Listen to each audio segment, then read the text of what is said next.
पुरी जिला कृष्णप्रसाद ब्लॉक अंतर्गत गंगाधरपुर ग्रामर आराध्य देवता प्रभु गादी गोस्वामी जागर मेला आज 5 दिन व्यापी अनुष्ठित हेउअछि। आज प्रथम दिवस रे कलश शोभायात्रा नाम संकीर्तन सूर्य पूजा अंकुरारोपण परे परे विश्वशांति महायज्ञ अनुष्ठित होई जाइएछि। संध्या समय ठारू अहोरात्र पर्यंत भजन समारोह परे परे राम नाटक प्रत्यह अनुष्ठित हेबार कार्यक्रम मध्य रहिछि। महिमामय गादी गोस्वामी जागर मेला अवसर रे ग्रामर जनसाधारण मनरे आनंद उल्लास खेली जाइछि। पुरी जिला शिक्षक संगठनर जुग्म संपादक अभिराम केई, ग्राम सभापति मानस जाली, समिति सभ्य संग्राम जाली, बुढ़ीमा ग्राम्य छात्र संगठन सभापति रामचंद्र बेहरा, भंज जाली, बलराम केई, तुषारकांत गदेई प्रमुख ग्रामवासी माने एही कार्यक्रम को परिचालन रे सहयोग करिसंती। नमस्कार। नमस्कार। आपणक गादी गोस्वामी जागर मेलार महत्व विषय टिके कहतु।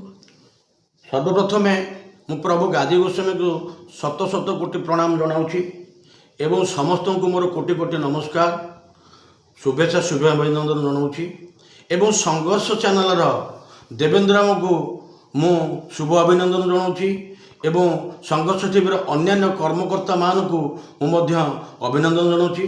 दाहू चैनल माध्यम आज गादी गोस्वामी उपरे किछि मु कहवाक जाऊँ सर्वप्रथमे धन्यवाद से करुँची।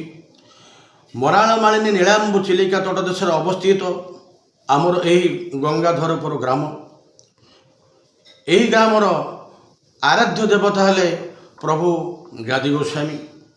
गादी गोस्वामी फगुण मासर कृष्ण पक्ष दशमी ठारू प्राय अमावास्या पर्यंत दीर्घ 5 दिन धरी तांकरी पीठरे जागर मेला हुए। तेणु आज हूँ जो जागर मेलार प्रथम दिन। यही प्रथम दिन रे सर्वप्रथमे अंकुरारोपण एवं नाम संकीर्तन सहित यज्ञ अनुष्ठित हुए।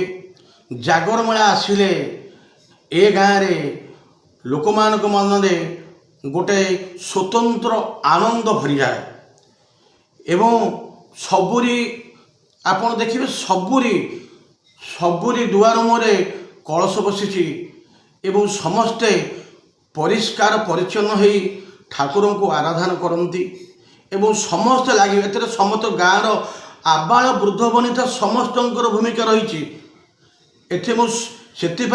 मु ग्रामर समस्त को साधुवाद जनाऊँगी। ठाकुर जो ए गाँव में शांति मैत्री प्रगति बजाय रही।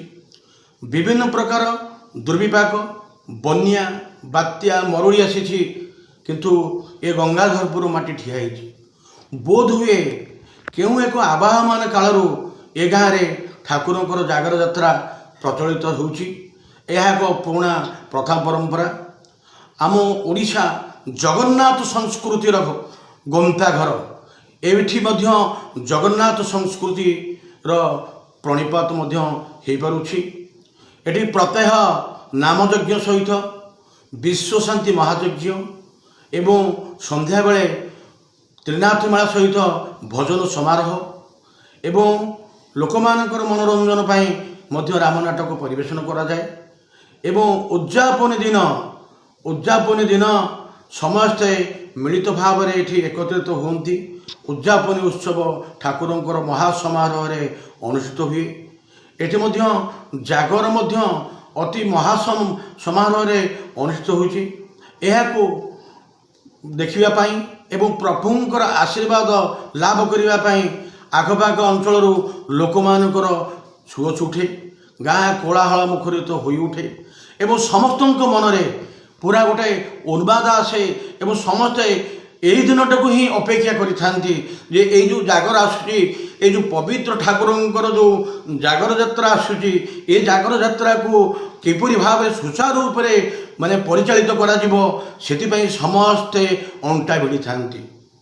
विशेष करी मु धन्यवाद देवी ग्रामर सभापति मानस जाली तथा समिति सभ्य संग्राम जाली तथा नाम संकीर्तन सभापति बलराम खेई तथा एवं बुढ़ीमा ग्राम्य छात्र संगठन सभापति रामचंद्र जाली, धनेश्वर जाली, वीरकिशोर जाली, भंजकिशोर जाली एवं समस्त ग्रामवासी की मु धन्यवाद दूची।